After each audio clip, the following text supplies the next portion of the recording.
please. I don't know, are we ready to go yet, James, in terms of audio?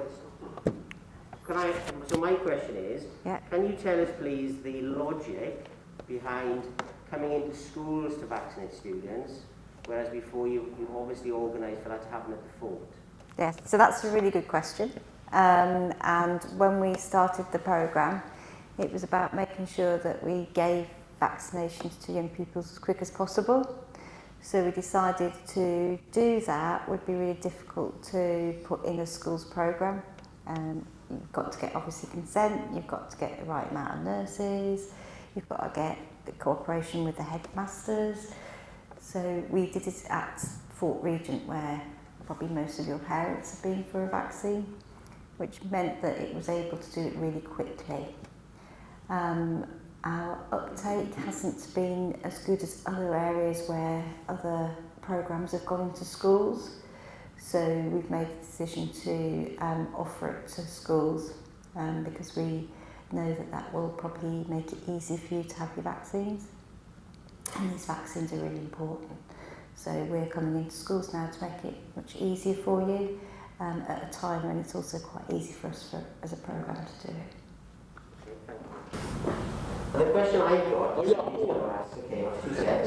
question I'm going to ask, that I want one of you to ask, is how can you reassure us that that's a question for Dr. Muscat. How can you reassure us that the vaccine is going to be safe?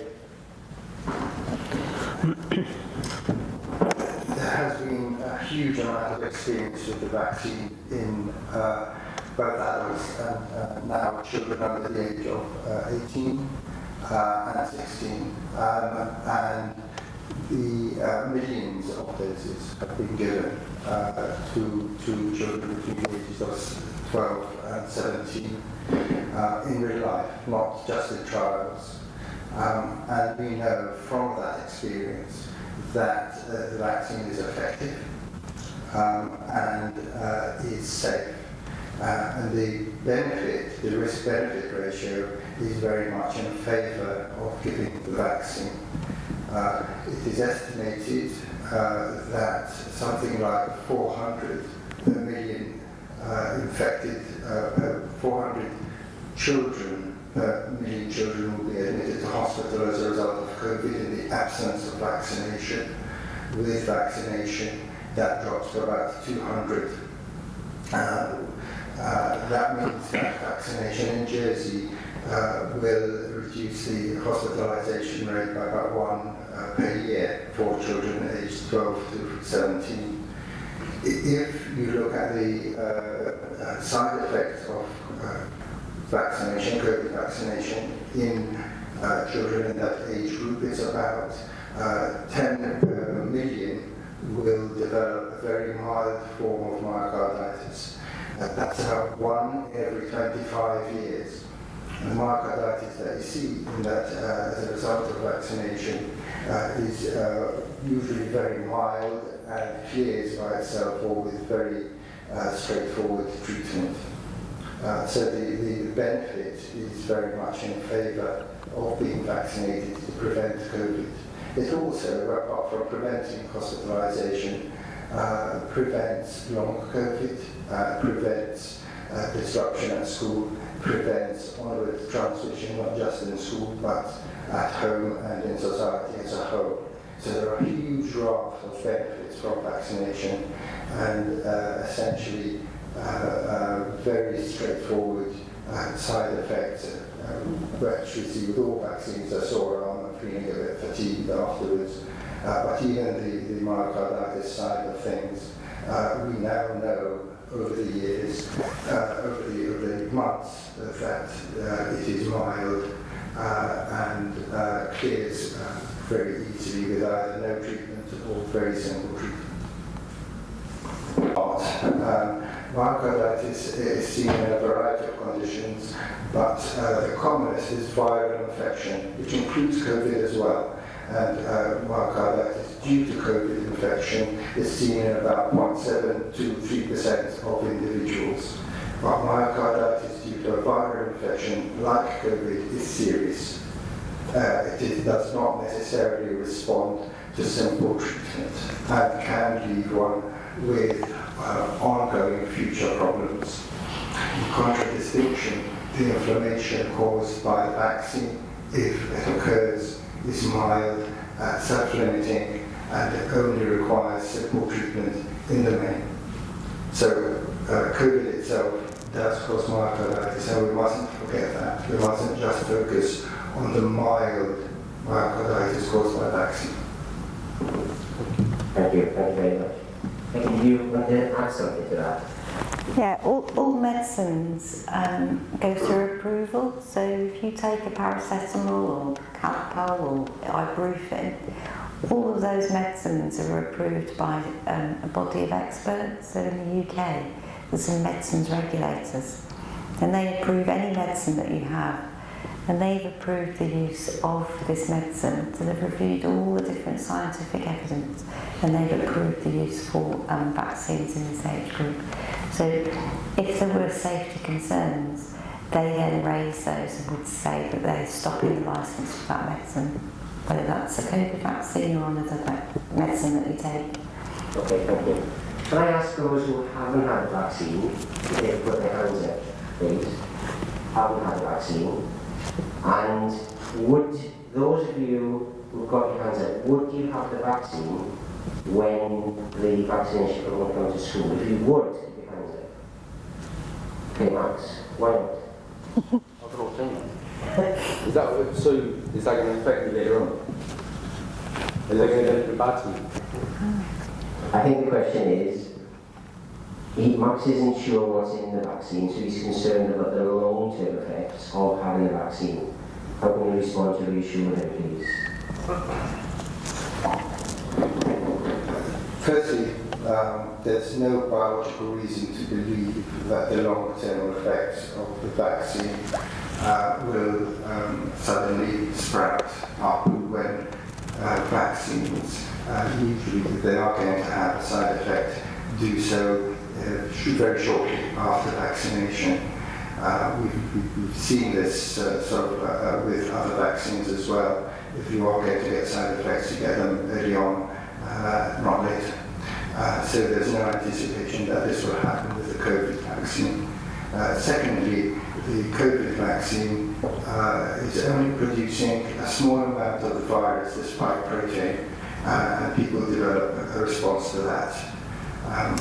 This needs to be compared with all the various proteins, including the spike protein, that the virus proper delivers into the body. And as a result of that, people develop, for example, long COVID. I've talked about one of the immediate side effects, if you like, or effects of COVID infection, and that's myocarditis. But there are others as well, of course, lung disease, inflammation, and so on. The vaccine doesn't do any of those things that you see with natural infection. It does something rather different and not long term. Thank you. Does that answer your question? I'm not sure. You're not sure. I think the answer was there is evidence to state that it's not going to have a long-term effect. Okay. Well, I'll come back to you because you won't know yes or no. We've got another question here for the panel. How long after having COVID did a 12-year-old get the vaccine? So how long after having COVID would a student, a 20-year-old or older, have the vaccine? That's a brilliant question as well. So at the moment, we've just announced it. So 16 and 17-year-olds, we give a second dose. So I don't know how old you are, but if you're 16 and 17, you get your second dose 12 weeks after your first dose, unless you develop COVID. So if you develop COVID, it's then 12 weeks from your COVID test.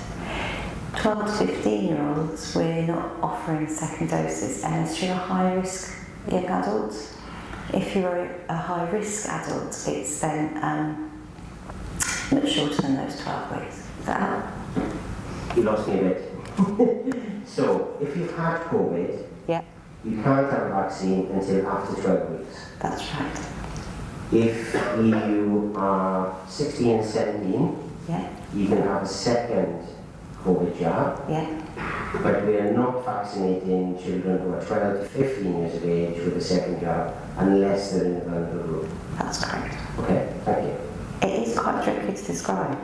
So what we've done is we've put on our website, because it feels like A-level maths to me, so we have put it on the website, and we're putting it all in the comms and stuff, so you can have a little look. So I'm at high risk, have I had COVID? So we put it in a little chart to make it easier, because it makes my brain hurt a bit. Me too, thank you. I've got a question here. Is there any risk of having the vaccine on fertility issues? Is there any risk of having a vaccine on fertility issues? This is something that is being spoken about in schools, and it is a concern, so please can you reassure us? Yeah, so it's something that has been raised a lot by people, but there is absolutely no evidence at all why having a vaccine would impact on your fertility. So some people have reported that the periods are a bit heavier after having a vaccine, but when you give a vaccine to so many people, your periods can change much more anyway. So there is no evidence at all that fertility would be affected by the vaccine. And they're monitoring reports of different cycles, there might be periods, but there is no evidence at all it will affect your fertility at all. Thank you, so no evidence. Sorry, we're talking about periods, guys. Okay, so. Okay, fine. Any other questions? I was interested when I asked you about whether you should have a vaccine, you were sort of 50-50. Can you tell us why that is? My mom was going to get it, so I don't know. So your mum doesn't want you to get it. Now then, that's a good question. So I had a question from a student who isn't in this group to say, my parents don't want me to have a vaccine, but I want to have a vaccine. So in that situation, what should that young person do? Because I'm not going to ask you whether you want it or not, but I understand the situation that the parents may not want you to have it, but you may want to have it. So how do you respond? Any treatment or medicine, you should really discuss it with your parent. It is something that I would encourage you to do. It's something that it's a personal decision, but at the same time I would really encourage you to talk to your parents about it. And also your friends, so this is why this is really important, so you can discuss it with your friends as well. If your parents didn't want you to have it and you did, and you were really strong about that, you could, what was called Gillick competence, so you could come to the vaccine centre, you could be talked to one of the doctors, and they could assess actually, do you really fully understand the reason for the vaccine, the side effects, and things like that, and then they could provide you with the vaccine. But I would really strongly encourage you to chat to your parents about some of the reasons why you would like the vaccine, but they don't want that, and share that information that we've shared. Okay, thank you. So the advice is to speak to your parents. If you have a disagreement with your parents and you want the vaccine, you could go to get that vaccine. Is that right? Okay. We think we're leaving you to off the hook here. I think there's some questions. So, our Children Education Minister, can you tell us please on your view on allowing schools to offer vaccines to students? So when I was looking at the statistics around the normal every year flu vaccine that is done within schools and the uptake of COVID vaccine in the same age limits, it was quite clear that there was a much higher proportion of students who were taking the flu vaccine, the normal yearly flu vaccine, within the schools as it was provided within the schools, then we're going up to the vaccination centre at Fort Regent and taking it. So there was clear data to me that the ease of being able to have the vaccine while you're at school rather than was sometimes a blocker for vaccinating and people having a choice to vaccinate. And we felt that we could, with the officers that are giving the advice, that we could bring the vaccinations to schools to help get rid of that challenge of going up to Fort Regent and the time that it takes. Okay, thank you very much. My question for you, Mr. Regan, can you tell these youngsters please how the vaccination programme will work in schools? Certainly, Mr. Hughes, another very good question. So, you were offered, as young people, the seasonal flu vaccination. Just over half of Jersey's students in our schools, and very much echoing what the Minister has said, schools are trusted places, and the Fort has done great work, but bringing services into schools. So the vaccination programme will run a dedicated day for each, I'm looking to Becky, for each school in the island, each secondary school. All have opted in. And the specialist school nurses who already do vaccinations, who are skilled at working with young people, will be administering it. And everybody's family should receive a letter like this one, which I did as a dad, because I'm a dad as well, as a teacher, and it lists school by school the date. So for Haute Vallée, I think it is Thursday the 9th of December. So on that day, there'll be a place reserved in the school for those of you who, for those people not yet 16, whose parents have given their permission to be released from their lessons or learning time and have the vaccination. Those of you, because you're year 11, so some of you with birthdays from September the 1st to today are 16, and if I'm right, you can make your own decision. But again, everything that Becky said about being aligned with your family is really, really good advice. So school by school, skilled people who are used to doing this will move around the island, and for those who return the slip, will have the vaccination. And then I'll answer questions. Pardon? And I'll answer any questions at the time. Absolutely, yes. So if you're not sure, you've got any worries and anxieties, you've got a specialist professional nurse there to discuss. Question here. Do we have to have the vaccine? Do you have to have the vaccine? It is personal choice.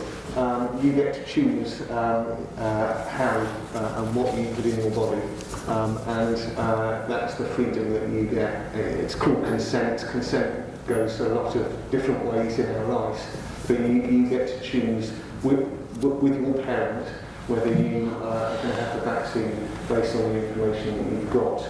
The recommendation is to have the vaccine because it makes you less likely to catch COVID. It gives you a better immune system. So even if you are around somebody that has COVID, it reduces the ability for your body to catch that virus. But it is personal choice, and I've never taken that away from you. Thank you very much. You mentioned about being a dad. I know I don't look old enough to be a dad, but I too am a dad.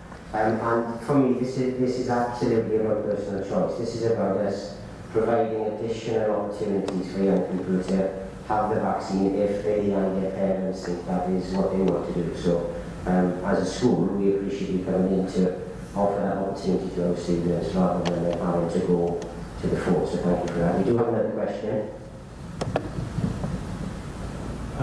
So if my dad doesn't want me to get the vaccine, how do I persuade him to let me get the vaccine? So that's a question about persuading your dad. I mean, the response we had earlier was if there's a disagreement between you, you could go to the fort to get the vaccine because you would be deemed as what they call give it competent. But if the question is about persuading your dad, that's a very difficult question. Does anybody want to take that?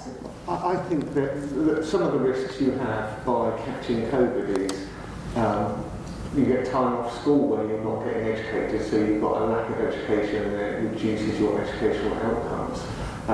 It takes you away from your friends by catching COVID, and there's the health risk. You could be in one of the very small minorities that could end up in hospital because you have COVID as well. So you have to make the choice about how it will affect your lifestyle, because COVID isn't going away. It's not going to suddenly disappear. It's with us forever. And I think you need to make a choice and have a discussion with your father about how strong he feels that it's a risk to you and how much it will affect your life in both aspects. And I think that needs to be an open conversation between the two of you, where you need to say how you feel about if you did get COVID, what it would be, or what the effects would be. I've left any medical. I was just confirming that. Thank you. It's just, it's also possible for families to go up to the fort to discuss vaccination and the pros and cons of vaccination.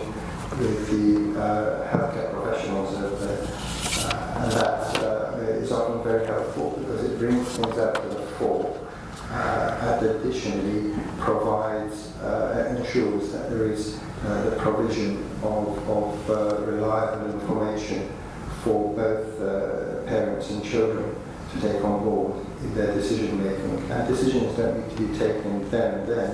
The information can be taken away and digested and then perhaps followed up by a second appointment. So that I think is also a useful potential tool for you. And information is helpful in any decision making, any discussion. With the letters that dropped on our doormat yesterday will be coming to homes. It will come to every parent care in the island, and if you're already 16, there's one coming to you yourself. And it's got a leaflet in the envelope that just explains the benefits and allows you to have that better conversation. A couple of things I want to pick up on there actually. I think it just gives a good example of why you're in politics, sir, because that response was very balanced.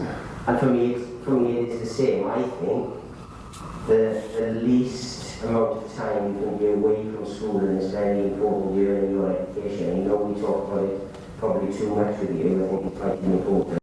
So that's Still something that happened.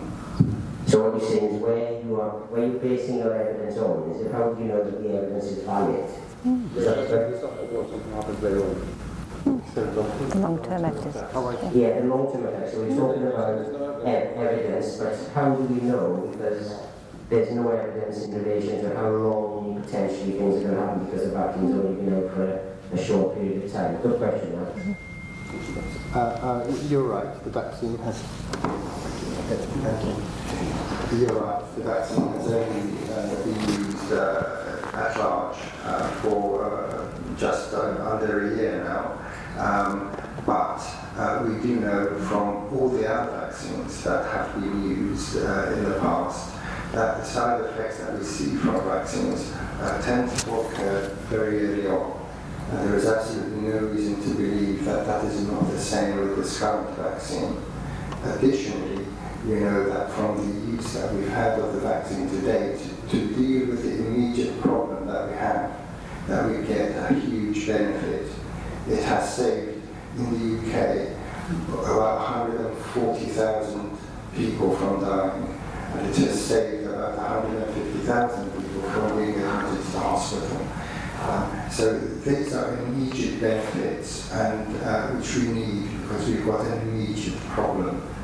So if you put those two things together, the evidence based on all the other vaccines that we've used to date over many years, the biological plausibility of having long-term side effects or implausibility, to be more accurate, together with the need for an immediate defense against COVID, then the answer is very straightforward: have the vaccine. So I don't want to ask you a difficult question to have on this. Obviously, we've been vaccinating for tens of years, not 100 years. We've been vaccinating for all sorts of different things, polio and the like. How many vaccines have we stopped doing because we found a long-term effect of using? That's a hugely important.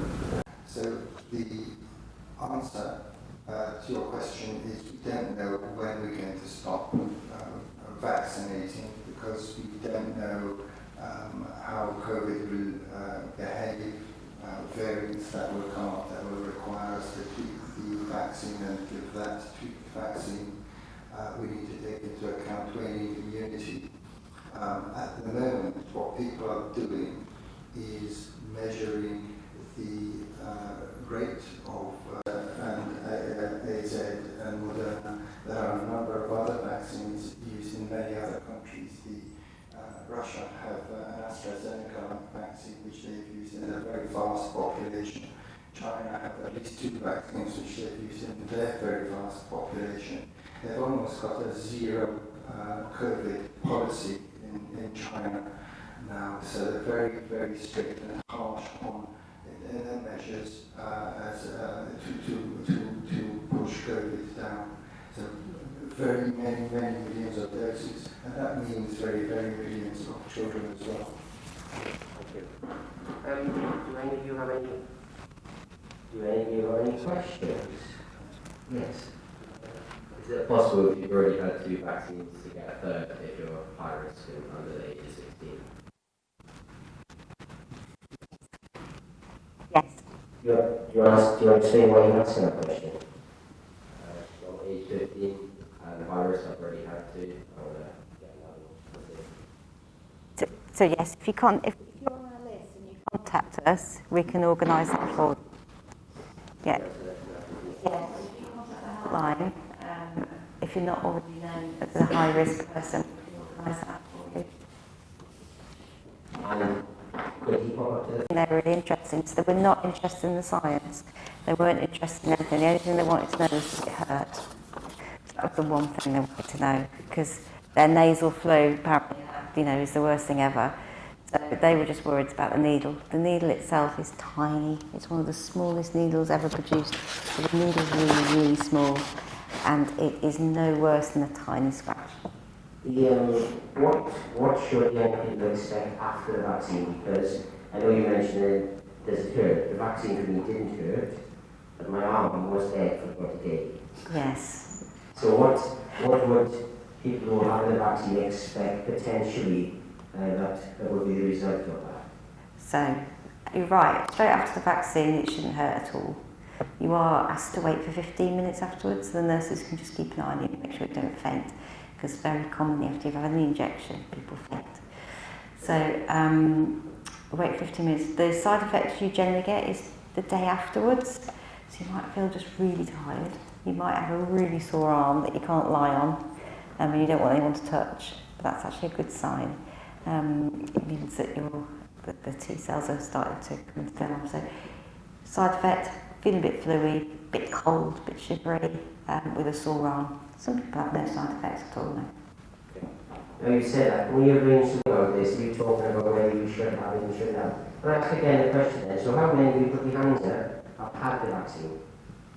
Okay, keep your hands up. Those of you who haven't had the vaccine, how many of you would now have it? And put your hands up if you would. 1, 2, 3, maybe 4 more. Okay, so that means most people in this room, maybe -3 of you would not. Okay, thank you for the hands up. It's happening.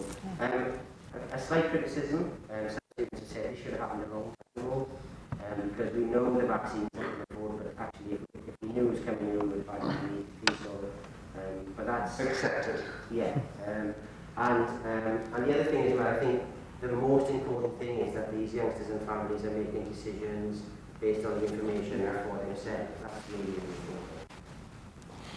Instead of getting the vaccine, why can't we just go and look up the... That's it. So I can answer that from a political point of view. If we go into lockdown and we shut schools, your parents who go to work to get money to put food on your table maybe not be able to go to work. So we feel that schools are the safest environment where you can control what's going on. And also it's about making sure that your parents can have a normal life as well, and they can go to their place of work. And as soon as you lock down, you start putting pressure on so many other aspects of the island that you rely on, such as getting the bins collected and making sure there's food in the supermarket. When you're COVID is still around, they go down with COVID. You can't keep people locked up. Can't keep people locked up forever. That's just not feasible. So we need to learn to live with the virus, and the way to do it is through vaccination and appropriate measures when necessary. I had a supplementary question. Infection.